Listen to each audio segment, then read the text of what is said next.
Ready start. श्रीमन सभी भारतीय भाषाओं को एक दूसरे के निकट लाने के लिए देवनागरी लिपि को अगर सामान्य माध्यम बना लिया जाए तो अत्यंत उपयुक्त होगा। इसके साथ ही साथ अभी कुछ दिन पूर्व जब राष्ट्रीय एकता सम्मेलन हुआ था तो उसमें भी जब यह प्रश्न उपस्थित हुआ कि उत्तर भारत के व्यक्तियों को दक्षिण भारत की एक या दो भाषाएं अवश्य सीखनी चाहिए तो सौभाग्य से मैं वहाँ उपस्थित था और उस समय भी मैंने इस प्रश्न को उठाया था कि क्या यह आवश्यक नहीं होगा कि जब किसी दूसरी भाषा को सीखा जाए तो लिपि की दीवार बीच में कायम रखी जाए।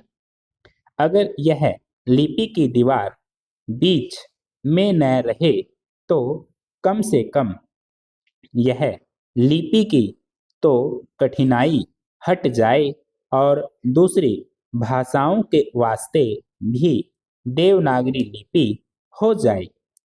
उस समय जो अन्य भाषाभाषी थे उन्होंने इस सुझाव को बड़ी प्रसन्नता के साथ स्वीकार कर लिया और मुझे इस बात को कहते हुए प्रसन्नता है कि इस विधेयक में भी इस बात को सम्मान दिया गया है।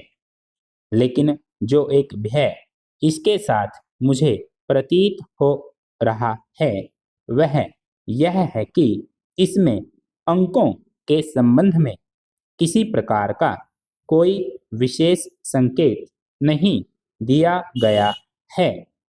इस भय शब्द का प्रयोग जानबूझकर मैंने यहाँ किया क्योंकि अभी कुछ दिन पूर्व समाचार पत्रों में मैंने यह पढ़ा था कि नागरी प्रचारिणी सभा की ओर से एक हिंदी कोश प्रकाशित हुआ है।